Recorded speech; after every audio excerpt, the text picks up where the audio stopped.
तो लेकर एक और यूपीएससी का मैं प्रश्न आ चुका हूँ। लोग कहेंगे कि लगातार यूपीएससी और फेसबुक पर अपलोड करने की वजह क्या है। मैं एक ही चीज़ कहूँगा कि आज जो भी हीरो बनाया है, आज आप लोग मुझे पहचान रहे हैं, जान रहे हैं, तो यूट्यूब का ही देन है। यही मेरा इनकम का सोर्स है, यही मेरा एजुकेशन का सोर्स है। इसी के द्वारा मैं आज यहाँ पर पहुँचा हूँ और इसी के द्वारा ही समाज में फैला हर एक गलत चीज़ों को ख़त्म करके दिखाएंगे। और यहीं से जो कि जनप्रतिनिधि के पास, हाँ, तो मैं कह रहा था कि यूट्यूब ही और फेसबुक ही मेरा इनकम का सोर्स है। यही से जो कि मैं एडिशनल इनकम अपना ले लेता हूँ। तो यहाँ पर मैं जितना ही वीडियो अपलोड करूँगा वो मेरे लिए ही फ़ायदेमंद होगा। तो प्रश्न है यूपीएससी का कि भारतीय कला विरासत की रक्षा इस समय की ज़रूरत है, टिप्पणी कीजिए। यह प्रश्न आईएएस मुख्य परीक्षा सामान्य अध्ययन पेपर 1 सॉल्व्ड पेपर 2018 का है। Credit and thanks Arihant publication limited का है। देखेंगे कि अरिहंट जी किस तरह व्याख्या किए हैं इस प्रश्न का। तो व्याख्या में लिखा गया है कि भारत परंपराओं एवं संस्कृतियों के सबसे बड़े और सबसे विविध मिश्रण का देश है। इसकी विविधता मूर्त एवं अमूर्त कला विरासत द्वारा प्रतिबिंबित होती है, जो भारतीय सभ्यता के रूप में प्राचीन है। भारत दुनिया के उत्कृष्ट सांस्कृतिक प्रतीकों का परिचायक है, जिसमें वास्तुकला, प्रदर्शन कला, शास्त्रीय नृत्य, मूर्तियाँ, चित्रकारी इत्यादि सम्मिलित है। भारत की कला का दुनिया के देश में विशेष स्थान है, जिसकी मान्यता इस तथ्य से मानी जाती सकती है कि सांस्कृतिक स्थलों में अजंता की गुफाएं, चोल मंदिर, आगरा का किला, एलिफेंटा की गुफाएं व यूनेस्को द्वारा घोषित विश्व धरोहर स्थल, सांस्कृतिक विरासत, कुंभ मेला, योग, नौरोज सहित सांस्कृतिक मेले, पर्व एवं त्यौहार के तत्व आदि समाहित है। भारतीय कला का महत्व।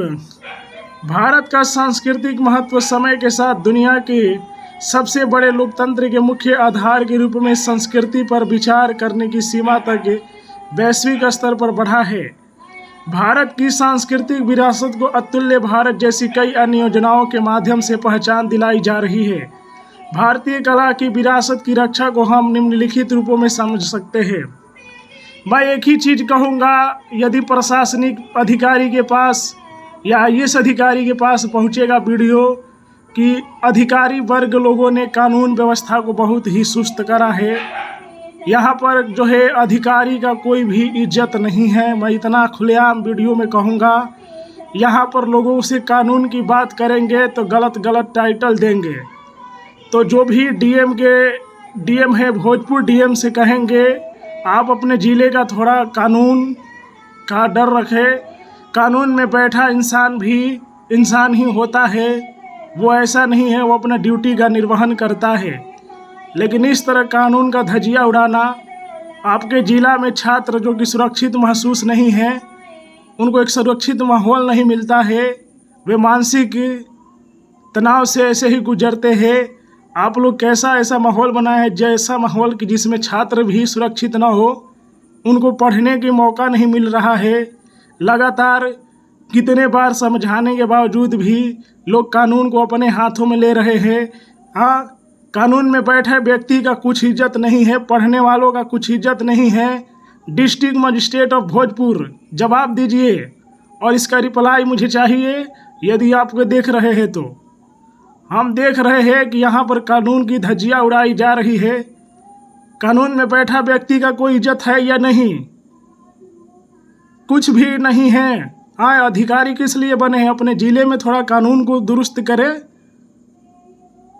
यहाँ पर कहते कहते आदमी थक जाता है, लेकिन लोगों को समझ में नहीं आता है। पब्लिक और प्राइवेट में इनको अंतर जब नहीं समझ में है तो कोई क्या करे। सड़क जो कि पब्लिक चीज़ें हैं, एनवायरनमेंट पब्लिक है, इसको डिस्टर्ब करने वाला कौन हो सकता है?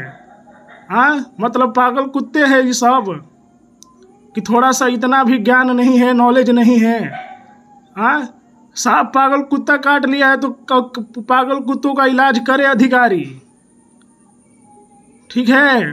मुझे 24 घंटे और 48 घंटे के अंतर में इन सब चीज़ों का समाधान दे। पागल कुत्तों का इलाज कर यदि घूम रहे हैं तो।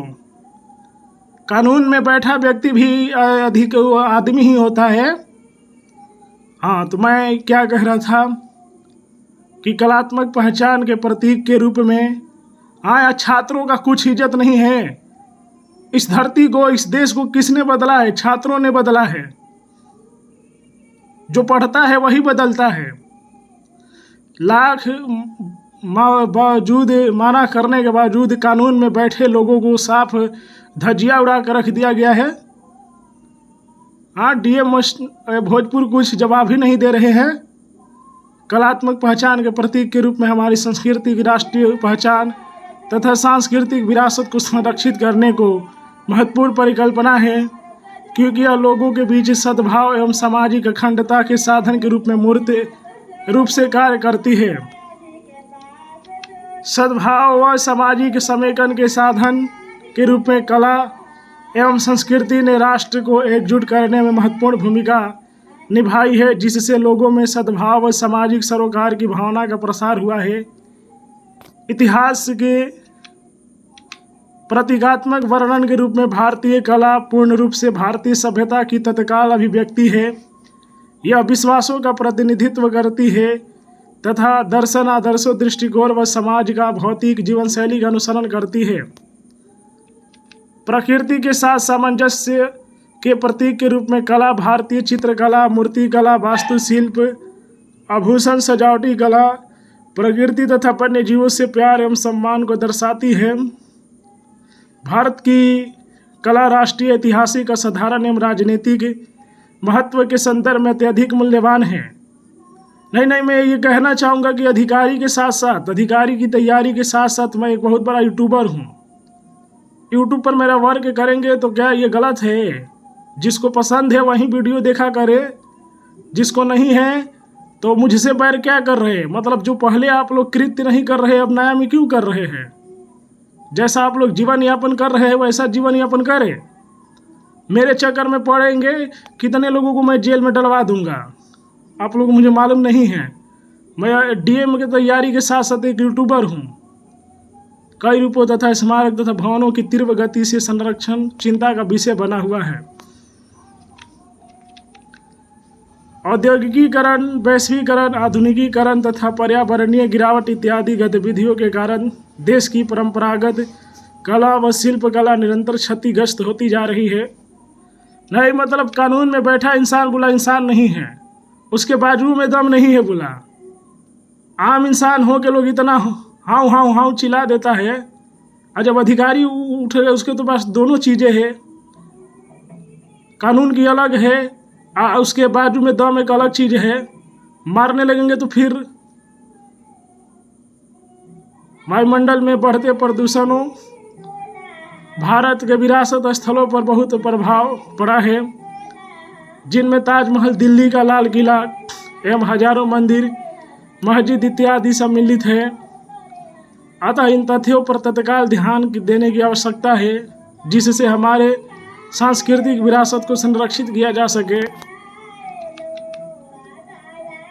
भारतीय कला को संरक्षित एवं संवर्धित करने के लिए निम्नलिखित महत्वपूर्ण कदम उठाए जा सकते हैं।